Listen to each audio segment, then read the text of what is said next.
کئی ہفتوں سے اسی آیت پر درس چل رہا ہے کہ جلد بازی کا مطلب کیا ہے. جلد بازی کا مطلب یہ ہے، اس پر میں نے کئی دفعہ بیان کیا نا پورا، کہ ہمارے سارے فیصلے اکثر جلد بازی میں ہوتے ہیں. نبی صلی اللہ علیہ وسلم کو دو صفات بہت پسند تھیں، الحلم برداشت اور سوچ سمجھ کے فیصلے کرنا. طلاقیں جلد بازی میں ہوتی ہیں، مار دھاڑ جلد بازی میں، بہت سارے کام ہمارے جلد بازی میں ہو. کسی کے بارے میں رائے جلدی قائم کر لیتے ہیں، کسی کو اچھا کہنے میں بہت جلدی کرتے ہیں، کسی کو برا کہنے میں بھی بہت جلدی کرتے ہیں. تو اسی طرح جو شخص بھی جس کی دل میں کوئی خواہش پیدا ہوئی، اس خواہش کو فوراً پوری کرنے کی کوشش کرنا، یہ بھی کیا ہے؟ جلد بازی. آپ سوچ تو لو بھائی، یہ خواہش پوری کرنے سے آپ کو فائدہ ہوگا، نقصان ہوگا، کہیں لت تو نہیں پڑ جائے گی آپ کو؟ نشہ ہے، دل چاہتا ہے، لوگ کر لیتے ہیں بھائی، اس سے تو آپ تباہ و برباد ہوتے چلے جاؤ گے. تو جو خواہشات کا غلام ہوتا ہے وہ جلد باز ہوتا ہے، اور جو مستقبل سامنے رکھ کے زندگی گزارتے ہیں ان کی طبیعت میں جلد بازی نہیں ہوتی، ہمیشہ وہ کامیاب ہوتے ہیں. تو یہاں بھی اللہ نے کیا فرمایا کہ جلد بازی کی ایک مثال اللہ نے بیان کی ہے. وہ مثال یہ ہے، اذا مسہ الشر جزوعا، جب کوئی مصیبت پہنچتی ہے نا، ہونا یہ چاہیے مصیبت میں انسان کا دل کرتا ہے ہلڑ بازی کا، ہاں ہو چیخو پکار، ادھر ادھر ڈپریشن ہوتی ہے اس کو. تو جو دل کر رہا ہے وہ آپ کرنا شروع کر دو، اس پہ کنٹرول نہ کرو کہ بھئی اس کا کوئی فائدہ ہوگا یا نہیں ہوگا. ایسا تو نہیں کہ میرے اس ری ایکشن سے فائدے کے بجائے الٹا اور زیادہ نقصان ہو جائے. تو اللہ کہتے ہیں جلد باز آدمی کیا کرتا ہے، وہ یہ نہیں دیکھتا، وہ بس اپنی خواہش کو پوری کرنے میں لگا ہوتا ہے. غم پہنچا ہے تو اس غم کو ہلکا کرنے کے لیے جو مرضی اسے کرنا پڑے وہ کر گزرتا ہے.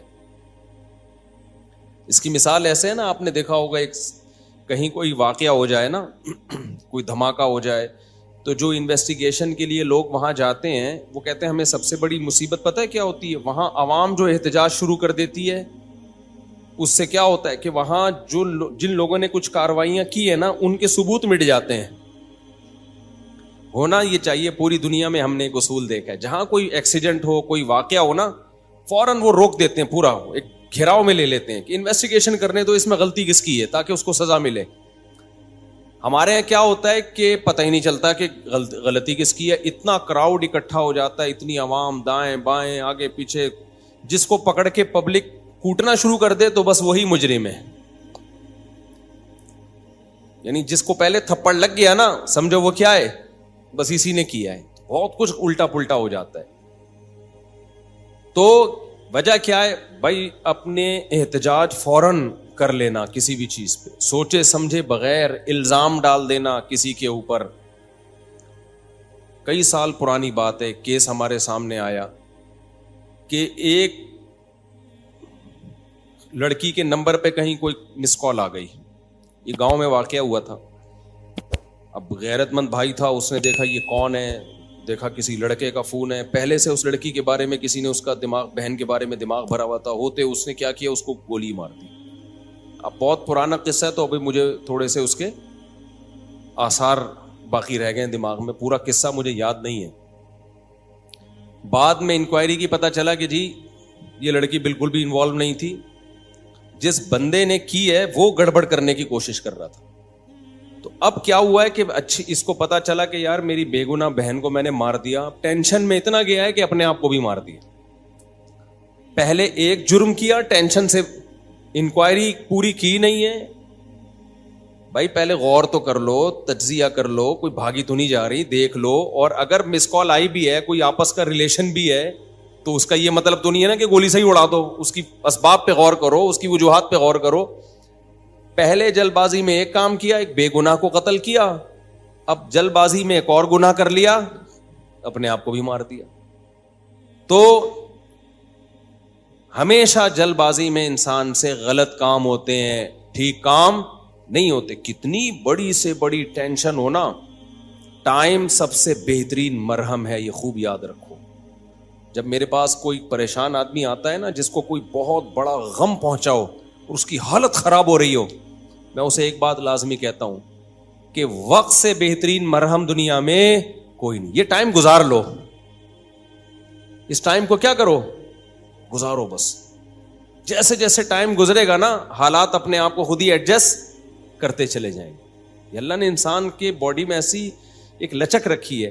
میں نے ایک ڈاکٹر صاحب سے پوچھا, ڈاکٹر صاحب اب پین کلر ایجاد ہو گیا ہے, درد ہوتا ہے, لوگ ٹیکا لگاتے ہیں, پہلے زمانے میں کیا ہوتا تھا؟ داڑھ کے درد کی تکلیف کتنی زیادہ ہوتی ہے نا, داڑھ کا درد ہو رہا ہو, اب تو پین کلر کھا لیتے ہیں لوگ. تو کیا کرتے تھے, 2-4 دن کے بعد تو مرنے لگتے ہوں گے. انہوں نے کہا اللہ نے ایسا سسٹم بنایا ہے, پین جب زیادہ عرصہ چلتا ہے نا باڈی, یا تو وہ خود ہی باڈی اس کو کم کر دیتی ہے یا وہ فیل ہونا کم ہو جاتا ہے. تو اللہ بھی تو ہے نا, اللہ کے میاں کا بھی تو ایک سسٹم ہے بنایا ہوا. جیل میں جو لوگ قید میں چلے جاتے ہیں, لمبے لمبے عرصے قید رہتے ہیں, جب وہ چھوٹ کے آتے ہیں بتاتے ہیں کہ شروع میں ہم 2-3 دن خودکشی کے خیال آتے تھے اس کوٹری میں, یار کیسے نکلیں گے, کہاں جا کے سر ماریں. کہہ رہے ہیں 1 ہفتہ 2 ہفتہ 3 ہفتہ 4 ہفتہ, اس کے بعد یوز ٹو. کیا ہو گئے؟ ایک آدمی 4 سال جیل میں رہ کے آیا, 4 سال. کہتا ہے 4 سال میں نے دھوپ, اچھا بھلا آدمی بھی بہادر آباد اور ڈیفینس کا جو لگژری لائف اسٹائل میں ٹائم گزارا. میں نام نہیں بتاؤں گا, بدنام ہو جائے گا بیچارہ, ایسا نہ ہو مزید کوئی رشتہ ہی نہ دے اس کو. مدیز اس لیے کہ شادی شدہ ہے. خیر اس وقت کمارا تھا وہ, تو وہ کسی شبہ میں اٹھا کے لے گئے اس کو. اچھا بھلا ڈیفینس یا بہادر آباد کا لڑکا تھا. بہادر آباد بھی اچھا ایک ایسا علاقہ ہے, لگژری لائف اسٹائل میں پلا. زیادہ ٹائم اس کا یورپ اور یعنی یورپ میں گزرا ہے. کسی شبہ میں اٹھا لیا اس کو. 4 سال اس نے دھوپ نہیں دیکھی.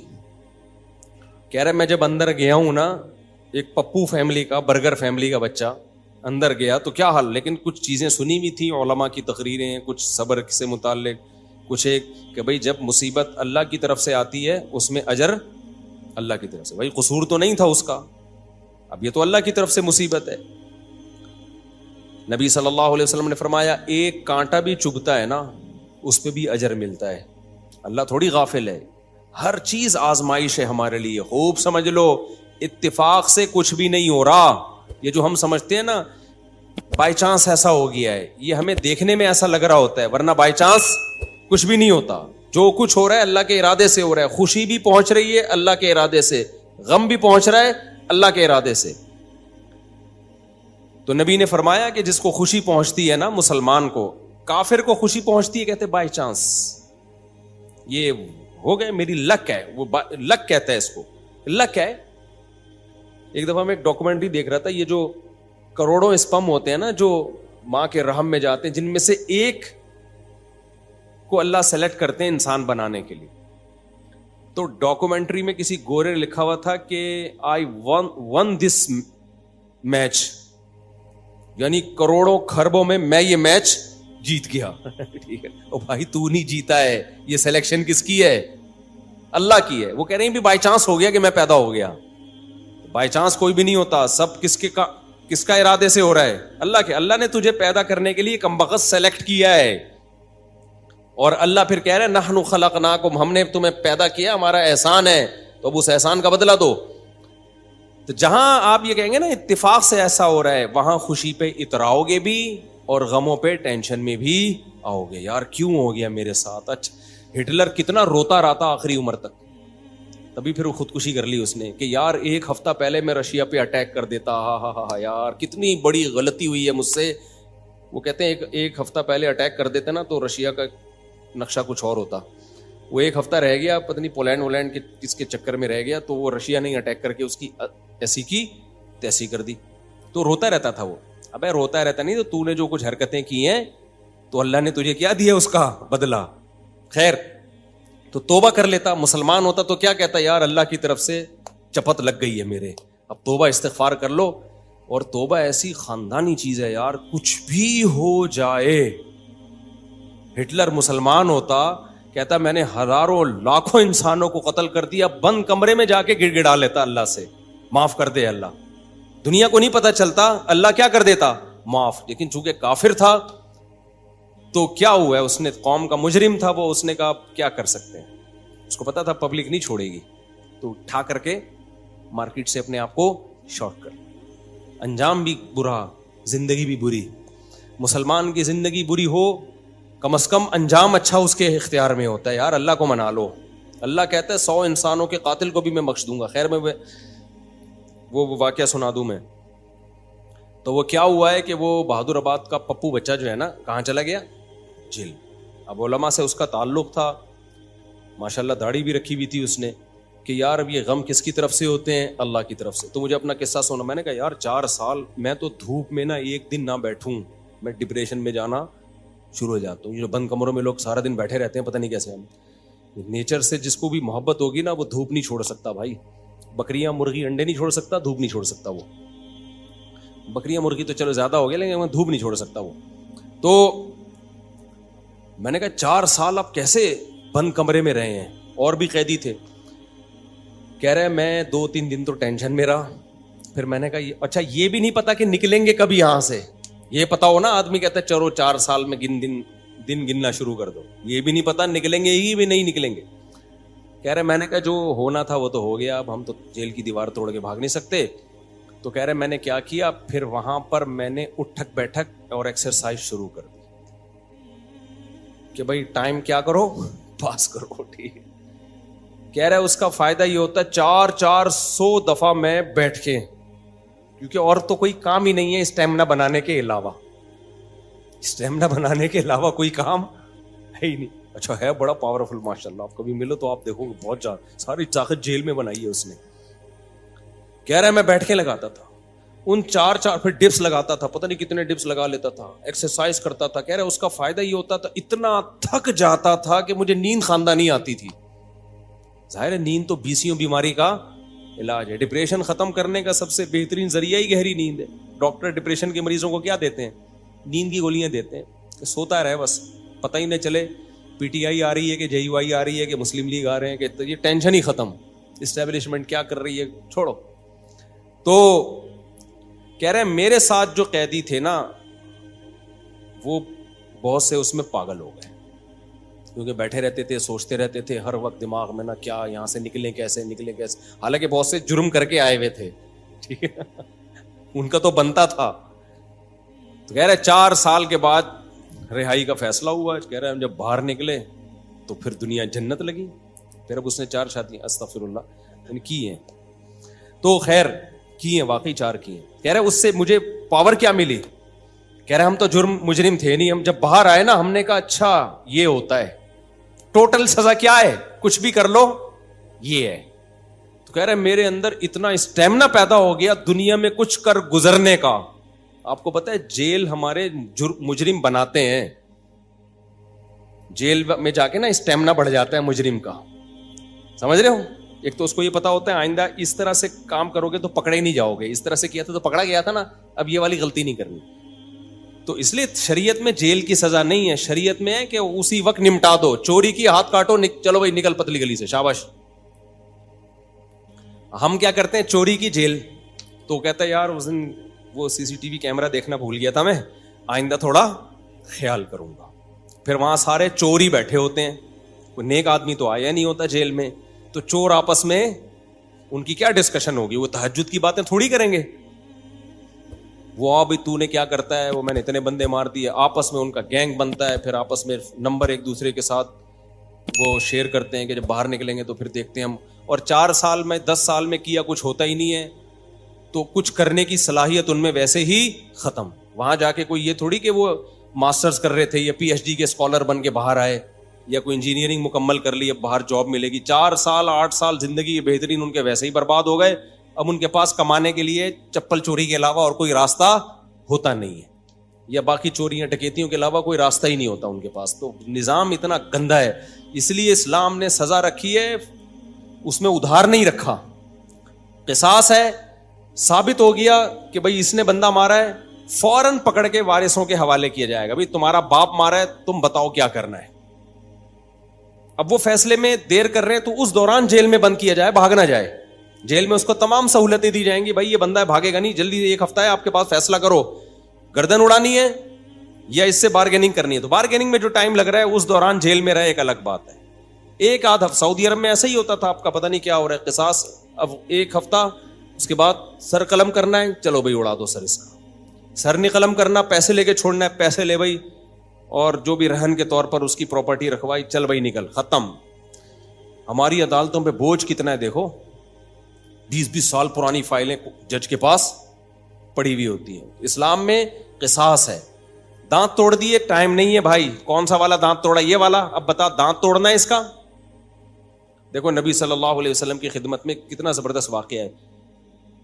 حدیث میں آتا ہے حضرت انس رضی اللہ تعالی عنہ کی جو پھپھی تھی نا, کس کی؟ حضرت انس ابن مالک کی پھپھی. حضرت انس نبی کے خادم تھے. ان پھپھی نے اپنی باندی کو مکہ مارا یا تھپڑ مارا تو وہ باندی کا دانت ٹوٹ گیا. جو لونڈی تھی نا باندی, اس کا دانت ٹوٹ گیا. صحیح ہے نا. تو نبی کے پاس کیس آیا تو آپ نے فرمایا اللہ کی کتاب کے مطابق فیصلہ کروں گا. تو کتاب اللہ تو یہی کہتی ہے دانت کے بدلے دانت. تو اب بڑے مسئلہ ہو گیا کہ بھائی یہ تو اتنے خاندانی لوگ ہیں, اور باندی یہ تو لونڈی ہے, لونڈی کا دانت ٹوٹ گیا, ملازم کو تھپڑ مارا دانت ٹوٹ گیا, تو اب سیٹھ صاحب کا بھی دانت توڑا جائے کیا؟ گوروں کے ایسا کوئی قانون نہیں ہے. اسلام میں کہ بھائی دونوں انسان ہیں تو دونوں کے دانت کی سیم ویلیو ہے. تو نبی نے فیصلہ کیا دانت کے بدلے دانت توڑا جائے گا. یہ بھی نہیں دیکھا کہ انس ابن مالک میرے شاگرد ہیں, 10 سال میری خدمت کی ہے, تو اتنی خدمت گزار ہیں تو ان کی پھوپھی کے ساتھ میں رعایت کروں. فرمایا نہیں, میں فیصلہ کروں گا کتاب اللہ کے مطابق. تو کتاب اللہ میں کیا تھا؟ دانت. اچھا باندی کو یہ توقع نہیں تھی کہ میری جو مولا ہے, آقا ہے, اس کے دانت توڑے جائیں گے. ان لوگوں کو یہ توقع نہیں تھی.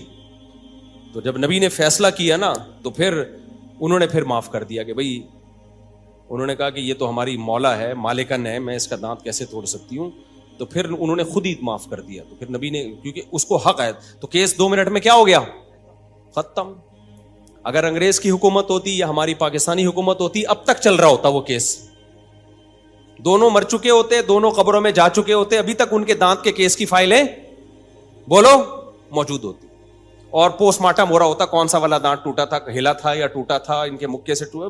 ایسا گندا غلیظ نظام ہمارے اوپر مسلط ہے, اس میں انصاف کے علاوہ سب کچھ ملے گا آپ کو. تو اسلام نے کیش سزائے رکھی ہے ٹھک ٹھک ٹھک کر کے کہ بھائی تھپڑ کے بدلے میں کیا ہے؟ تھپڑ.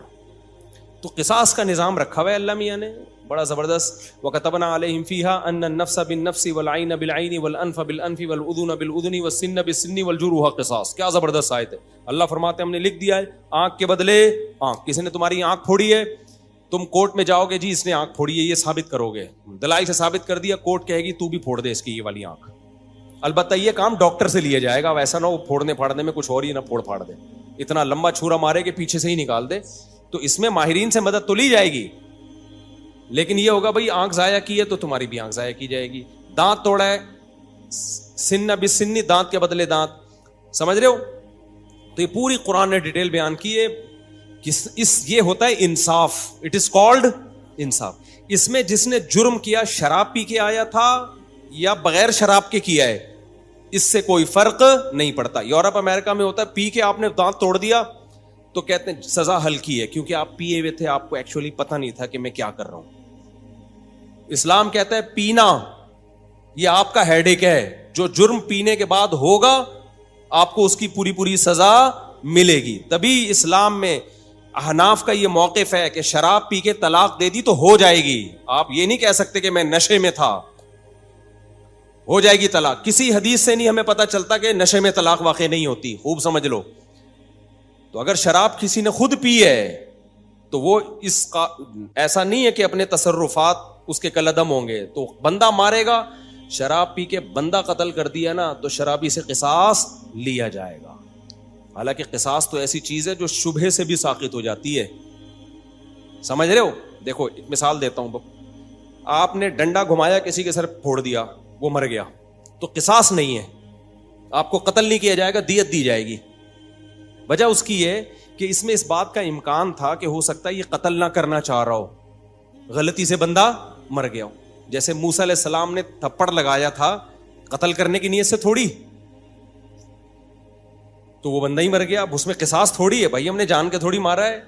تو ڈنڈے میں اس بات کا امکان ہوتا ہے کہ بھائی ویسے ہی پتھر مار رہا ہو تو قتل کی ارادہ نہ ہو. آلہ جارحہ جسے کہتے ہیں نا, جو قتل ہی کے لیے بنے, بندوق ہے, چاقو ہے, اس سے کوئی مارے گا تو قصاص ہے. سمجھتے ہو کہ نہیں سمجھتے؟ ہاں, ڈنڈے سے کسی نے مارا اور دلائل سے پتا چل گیا کہ اس کی نیت ہی قتل کرنے کی تھی, وہ ایک الگ بات ہے. لیکن نارملی جو ہے نا, جب قتل کے لیے آلہ جارحہ کا ہونا ضروری ہے. اب مسئلہ یہ ہے, میں بات ہی پتہ نہیں بھول گیا جو بتانا چاہ رہا تھا. یہ میں نے ڈنڈے والی مثال کیوں دی ہے؟ ہاں دیکھو, میں بتانے کا مقصد یہ تھا کہ ذرا سا بھی شبہ آ جائے نا کہ پتہ نہیں اس کی نیت قتل کی تھی یا نہیں تھی, تو اس کا فائدہ کس کو ہوگا؟ قاتل کو. اس سے قصاص نہیں لیا جائے گا, کیونکہ ہو سکتا ہے یہ قتل نہ کرنا چاہ رہا ہو, غلطی سے بندہ مر گیا ہو, یہ تو سر پھوڑنا چاہ رہا ہو, خالی تھپڑ مارنا چاہ رہا ہو. لیکن شراب پی کے کسی نے بندہ مار دیا نا چاقو سے یا بندوق سے, یہاں شریعت قاتل کو فیور نہیں دیتی. حالانکہ یہ زیادہ فیور بنتا ہے, یار اس کی نیت تھوڑی تھی, تو پی کے ٹہل رہا تھا. تو احناف یہی کہتے ہیں, امام حنیفہ, کہ جب قاتل کو شراب کے بعد اتنا سا فیور نہیں دیا جا رہا, حالانکہ اس کا دماغ کام نہیں کر رہا, تو طلاق تو قصاص سے کم درجے کی چیز ہے. اس میں اگر کوئی پی کے طلاق دے گا نا تو ہو جائے گی. سمجھتے ہو؟ کیونکہ اس کے اس جرم کو فیور نہیں دیا جائے گا اس پہ, کیونکہ پی کیوں تو نے. وہ کہہ سکتا ہے نا, میں تو پی ہوئی تھی تو مجھے کیا پتا, پینے سے پہلے تو تجھے پتا تھا نا, پینے کے بعد کچھ بھی ہو سکتا ہے, بندہ بھی مر سکتا ہے, بیوی کو ڈیورس بھی ہو سکتی ہے. یا ایک مشہور سوال ہے کہ پی اس نے, سزا بیوی کو کیوں دے رہے ہو؟ تو طلاق میں شریعت نے مرد کے تصرف کا اعتبار کیا ہے, اس میں عورت کی پوزیشن کو نہیں دیکھا ہے کہ وہ مظلوم تھی یا ظالم تھی. مرد کی, کیونکہ طلاق کہتے ہیں مرد کی ملکیت سے چیز کا نکلنا, اس میں شریعت نے یہ سمجھا ہے نقصان مرد کا زیادہ ہو رہا ہے. سمجھتے ہو کہ نہیں سمجھتے ہو؟ تو اب یہاں پر بھی یہی ہے کہ اگر کوئی بلا وجہ بیوی کو طلاق دے دے تو بھی تو عورت کا کیا قصور ہے, لیکن پھر بھی ہو جائے گی. تو ہم کہتے ہیں شراب پی کے دے رہا ہے تو بطریق اولا ہوگی. تو آج کل بہت زیادہ ہو رہا ہے, اور پھر لوگ فتوے دائیں بائیں سے لے آتے ہیں کہ جی وہ فلاں نے, سعودیہ کے مفتی نے فتویٰ دیا ہے طلاق نہیں ہوئی چونکہ پی ہوئی تھی, فلاں نے فتویٰ دیا. آج کیا ہوا ہے, ایک آدمی نے کھڑے کھڑے بیوی کو 6 طلاقیں دی ہیں, سب نے یہاں کے مدارس نے فتویٰ دیا, طلاقیں ہو گئی ہیں. سعودیہ کے کسی مفتی سے لائیو ویڈیو کال پہ بات کی, اس مفتی نے بولا کہ میں کسی فقہ شقہ کو نہیں مانتا, کوئی طلاق نہیں ہے. تو میں نے کہا یہی اس کے جاہل ہونے کی دلیل ہے کہ 1400 سال سے جو اسلامی قانون مرتب ہوا آ رہا ہے, اس جاہل آدمی کو وہ پتہ نہیں ہے, اور یہ اٹھ کے آیا ہے اسلام سکھانے کے لیے. تو یہ جو کہتے ہیں نا فقہ شقہ نہیں مانتا, اس کا مطلب ہوتا ہے سارے گھاس کھا رہے تھے, ہم اکیلے آئے ہیں دنیا میں جو اب قرآن و سنت کو ہم نے سمجھا ہے. خیر, تو کہاں سے کہاں بات چلی گئی, بہت اسپیڈ مار رہا ہوں آج میں. ہاں, بہادر آباد سے پھر وہ جیل سے نکلے. ہاں, تو یہ میں عرض کر رہا تھا کہ اسلام کا نظام کتنا بہتر ہے یار. زنا کیا ہے 100 کوڑے مارو, چھوڑ دو بس اس کو, پھر ملامت نہ کرو اس کو. شادی شدہ نے زنا کیا, رجم کرو, قصہ ختم, چلو بھائی. کمارے نے زنا کیا, 100 کوڑے دونوں کو چترول لگاؤ اور چھوڑ دو ان کو. کسی نے زنا کی غلط تہمت لگا دی, 80 کوڑے لگاؤ, چھوڑ دو, چل بھائی. کیس نہیں ہے لمبے لمبے, سمجھتے ہو کہ نہیں سمجھتے ہو؟ تو لمبے لمبے کیس نہیں ہے. تو ہمارے یہاں تو بہت ہی گندا نظام چل رہا ہے یار, اللہ بچا کے رکھیے, جیلوں سے اللہ بچائے. جیلوں میں خارش کی بیماریاں لگتی ہیں, پتہ ہے آپ, ایک دوسرے کی پھوڑے پھنسیاں ٹرانسفر ہو رہے ہوتے ہیں. گندگی کا ایک نظام ہے, بہت ہی گندا نظام ہے جیلوں کا. تو وہ صاحب جیل میں 4 سال جب کاٹ کر آئے تو کہہ رہے ہیں میں اتنا کانفیڈنس پیدا ہو گیا, لیکن چونکہ بندہ 2 نمبر نہیں تھا, جب 2 نمبر نہیں تھا تو برائیوں کی طرف نہیں گیا, اچھائیوں میں کانفیڈنس پیدا ہو گیا. تو اچھائی آپ کو پتا ہے, جس نے میرے بیان سنے ہو, ایک اچھائی تو اس کو پتہ ہی ہوتی ہے کہ شادیاں میں نے 4 کرنی ہے. تو کہہ رہا ہے میں جیل سے باہر نکلا نا, بیانات میرے سنے میں تھے, تو کہتا ہے میں نے سوچا کہ اب کسی کا باپ میرے کو روک کے دکھائے 4 شادیوں سے, کیونکہ اتنی ٹینشن جیل میں, کہہ رہے میں نے اٹھا لی ہے کہ اب ٹینشن میرے لیے مسئلہ نہیں, کیونکہ دوسری میں آدمی ٹینشن کی وجہ سے نہیں کرتا نا, کہہ رہے ٹینشن کی ایسی کی تیسی. دیکھو اس نے صبر کیا نا, تو یہ جیل اس کے حق میں کیا ہو گیا, مفید. اگر صبر نہ کرتا, جلد بازی والا کام کرتا, جیل میں بیٹھا رہتا, یہ کیا ہو رہا ہے میرے ساتھ, میں نے تو کوئی ایسا گناہ نہیں کیا, اللہ کو میں ہی ملا تھا. کبھی حکومت کو گالیاں دیتا, کبھی پولیس کو گالیاں دیتا, کبھی فوج کو گالیاں دیتا, کبھی عمران خان کو, کبھی مسلم لیگ کو, کبھی کس کو, ان پہ کچھ بھی اثر جو بھی نہیں رینگتی ان کے اوپر. کیا خیال ہے؟ ان پہ چوب بھی نہیں دیں گے, کسی پہ کچھ بھی نہیں ہونا تھا. اور اللہ کو بھی ایسے لوگ اعتراض کرنا شروع کر دیتے ہیں. اس نے یہ بولا بھائی میرے بس میں جو ہے میں وہ کروں گا, جو میرے بس میں نہیں ہے وہ میں نہیں کر سکتا. آج ایک بندہ آیا نا, بہت بیچارہ پریشان تھا, اللہ اس کی پریشانی دور کرے. گھر میں بیوی کا جھگڑا چل رہا تھا, بیوی چلی گئی, فلانا ہو گیا, ڈمکانا ہو گیا, بہت مسائل. میں نے اس کو ایک اصولی بات کی, میں نے کہا جو تمہارے بس میں ہے وہ چھوڑو نہیں, جو تمہارے اختیار میں نہیں ہے اس کی فکر چھوڑ دو. کہہ رہے میں نے ابا کو ہر طرح سے منا لیا, ابا ٹھیک ہی نہیں ہو رہے. تو میں نے کہا ٹھیک کرنے کی فکر چھوڑ دو. کیا خیال ہے بھائی؟ ابا کو راضی کرنے کی فکر کر رہا ہوں, ابا مجھ سے راضی نہیں ہو رہے. میں نے کہا اپنا ایٹیٹیوڈ ابا کے ساتھ ٹھیک کر لو, توبہ معافی مانگ لو ابا سے, سوری کر لو اگر کوئی غلطی ہوئی ہے, اور ابا کو کے ساتھ معاملہ ٹھیک کر لو. دیکھ لو یہ کس چیز سے خوش ہوتے ہیں, وہ کام. کہہ رہے یہ بھی کر کے دیکھ لیا پھر بھی خوش نہیں ہو رہے. میں نے کہا پھر ٹینشن لینے کا نہیں, اس سے زیادہ کیا مکلف نہیں ہے بھائی. جو کر سکتے ہو وہ کرو, جو نہیں کر سکتے اس کی ٹینشن مت لو. یہ کیسز بہت آتے ہیں میرے پاس کہ بیوی بھاگ گئی, حقوق بھی بندہ ادا کر رہا ہے, پھر بھی کوئی آشنا مل گیا اس کو, چلی گئی, نہیں آ رہی, بچوں سے نہیں ملنے دے رہی. تو میں ان سے کہتا ہوں بھائی اگر آپ کے حقوق نہیں ادا کر رہے تھے تو بیوی سے معافی مانگو, جا کے سالوں سے معافی مانگو, ان کو بولو بھائی میں حقوق ادا کروں گا, ہر طرح سے ان کو آپ قائل کرو. اور اگر آپ کی غلطی نہیں ہے, بیوی کی غلطی ہے, تو دو ہی ہے, یا تو پیار سے یا بدماشی سے. کوئی تیسرا راستہ ہے؟ میں نے کہا پیار کا طریقہ یہ, جاؤ محبت سے سمجھاؤ, اگرچہ آپ کی غلطی نہیں ہے اس کی غلطی ہے, پھر بھی بعض دفعہ انسان جھک جاتا ہے کہ چلو یار گھر بسانے کے لیے کمپرومائز کرو. تو پھر جب وہ کہتے ہیں نا میں نے ہر طرح سے 1 سال ہو گیا محبت سے سمجھا کے دیکھ لیا, پھر میں کہتا ہوں اب ایک راستہ ہے بدماشی کا. کون سا راستہ ہے؟ بدماشی.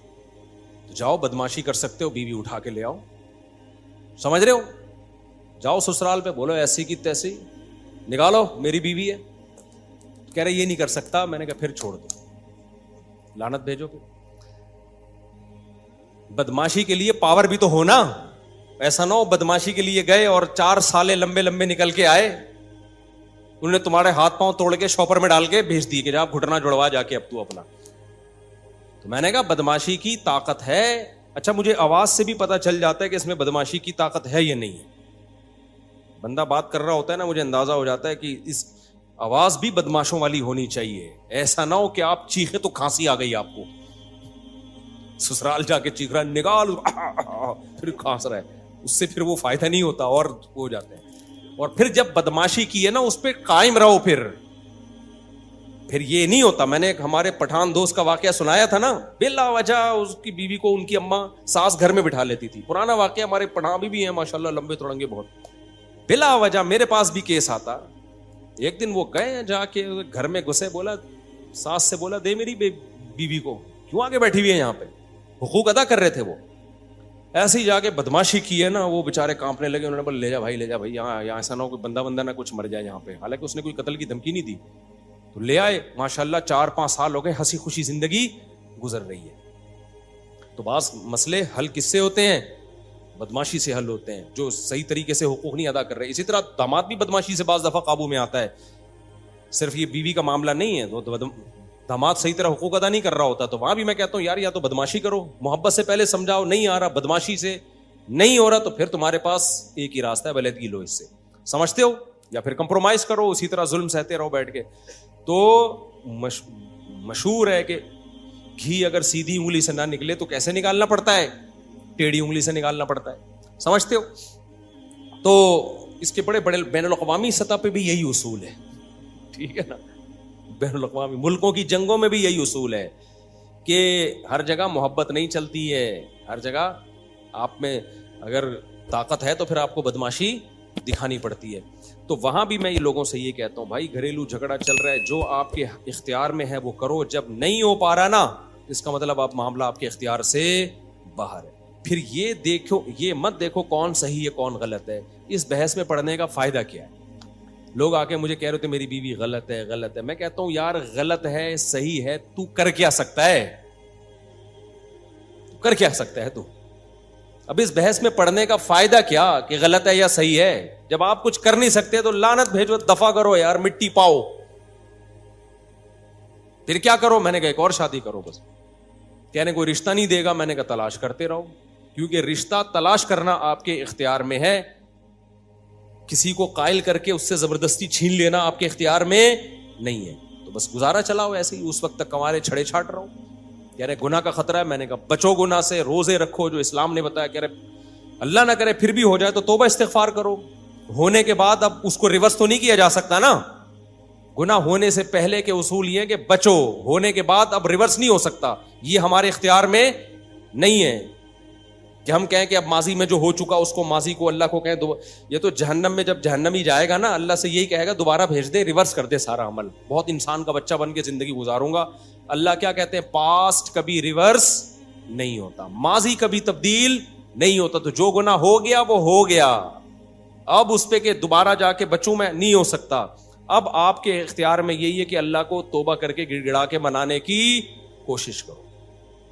زندگی کا اصول کھوپڑی شریف میں آ رہا ہے کہ نہیں آ رہا؟ جو اپنے اختیار میں، مولانا شرف علی تھانوی رحمۃ اللہ علیہ بات بہت زیادہ تاکید سے کہتے تھے، جو چیز آپ کے اختیار میں ہے اسے چھوڑو نہیں، اور جس چیز کے آپ کا اس پر اختیار نہیں ہے اس کے پیچھے مت پڑو۔ اب رو رہے ہوتے ہیں اپنی بیوی کی خاطر، بڑے اچھے لوگ ہوتے ہیں جو رو رہے ہوتے ہیں، کو یاد آ رہی ہے، میں کہتا ہوں بھائی دیکھو آپ کو اس سے محبت ہے، اس کو نہیں ہے، تو کیا کرو گے؟ نہیں، یا تو بدماشی یا محبت، دونوں ہی نہیں ہے، تو رونے کا حل ہے میرے پاس۔ کہتے ہیں میرا دل جل رہا ہے، رونے کا حل ہے، رونے کا حل یہ ہے کہ اس کو یاد کرنا چھوڑ دو، کہیں اور شادی کر کے دل ادھر لگاؤ، آہستہ آہستہ یہ دل کیا ہو جائے گا، یوں سمجھو مر گئی۔ مرنے کے بعد بھی تسلی آ جاتی ہے نا کچھ وقت کے بعد، یا قبر میں جا کے لیٹ جاتا ہے آدمی، مٹی ڈال کے آتے ہیں، بھول بھلیا ہو جاتا ہے کچھ وقت، بڑے سے بڑی محبت ختم ہو جاتی ہے، تو یہ بھی کہ ختم ہو جائے گی، لیکن کمبخت علاج کرنا چاہتے ہی نہیں ہے نا، بار بار اس کو معشوقہ کو یاد کر کر کے ایئر کر کے ٹینشن لے گا، تو تو یہ ٹینشن تیری بنائی بھی ٹینشن ہے، تو اس کا نام لینا چھوڑ دو، نمبر بلاک کر دو، تذکرہ چھوڑ دو، اس گلی میں جانا چھوڑ دو جہاں سے سیٹنگ شروع ہوئی تھی، ساری یادیں چھوڑ دو اور اپنے آپ کو بزی کر لو کہیں اور۔ آہستہ آہستہ دماغ کیا ہو جائے گا؟ خالی۔ 1 سال لگے گا، 1.5 سال لگے گا، 2 سال لگے گا، اور اگر اس کی محبت ختم نہ بھی ہوئی نا، تو یہ جو جذبات ہیں یہ ختم ہو جائیں گے، تھوڑی سی رہ جائے گی، وہ نقصان نہیں دیتی، وہ غیر اختیاری ہے۔ سمجھتے ہو کہ نہیں سمجھتے ہو؟ تو بھائی زندگی گزارنے کا اصول یہ ہے کہ جو چیز اپنے اختیار میں ہے اسے چھوڑو نہیں، جو اختیار میں نہیں ہے اس کے پیچھے مت پڑو، اور یہ سوچ کے کہ غلط ہو رہا ہے، جتنا بھی ہو رہا ہے ہم اس کو ٹھیک نہیں کر سکتے۔ دیکھو ہر تھوڑے دن میں پیٹرول مہنگا ہوتا ہے کہ نہیں ہوتا؟ صحیح ہوتا ہے یہ یا غلط ہوتا ہے؟ کس قدر غلط ہوا ہے نا۔ اب میں ٹینشن لوں یار اتنے کی گاڑی نہیں ہے، جتنے قسطیں نہیں جا رہی گاڑی کی جتنے کا ڈیزل جا رہا ہے، تو کیا میرے اس ٹینشن سے فائدہ ہوگا؟ بار بار بیٹھا ہوں میں یہ ہر وقت یہی تذکرے لے کے، ڈیزل مہنگا ہو گیا، پیٹرول مہنگا ہو گیا، ڈیزل مہنگا ہو گیا، پیٹرول مہنگا ہو گیا، ٹماٹر مہنگا ہو گیا، خربوزہ مہنگا ہو گیا، تربوز مہنگا ہو گیا، یہ مہنگا ہو گیا۔ اس سے خدا کی قسم گورنمنٹ پر، ہماری ڈھیٹ قسم کی گورنمنٹ پر تو سوال ہی پیدا نہیں ہوتا کوئی اثر پڑے۔ یہاں کراچی میں اتنا قتل ہو رہا ہے انسانوں کا، اس سے جب حکومت پہ فرق نہیں پڑ رہا تو ٹماٹر مہنگے ہونے سے کیا فرق پڑے گا؟ آئے دن لاشیں پڑی ہوئی ہیں نا کراچی میں۔ پرسوں کسی سفید ریش، چند دن پہلے سفید ریش بزرگ کو ڈاکوؤں نے مار دیا، وہ تو ڈاکو تو تھوڑی دیکھ رہے ہیں، جب گورنمنٹ پہ ان چیزوں کا اثر نہیں پڑ رہا تو ٹماٹر تو بات کی چیز ہے۔ تو اس سے کیا ہوگا؟ ہم سوچ کے سوائے اپنے آپ کو ٹینشن دینے کے کچھ بھی حاصل بولو نہیں ہو۔ دنیا میں بہت کچھ غلط ہو رہا ہے، ہم اگر اس غلط کے پیچھے ہم نے دیکھنا ہے ہم نے اس غلط کو صحیح کرنے کے لیے کیا کر سکتے ہیں، جو کر سکتے ہیں سوٹیبل طریقہ ہو، جذباتی باتیں نہ ہو۔ جذباتی باتیں بہت لوگ کر رہے ہوتے ہیں، سوٹیبل جو طریقہ ہے اس کو اختیار کیا جائے، اور جو آپ کے اختیار میں نہیں ہے اس کو چھوڑ دیا، اس پہ تبصرہ بھی نہ کرو۔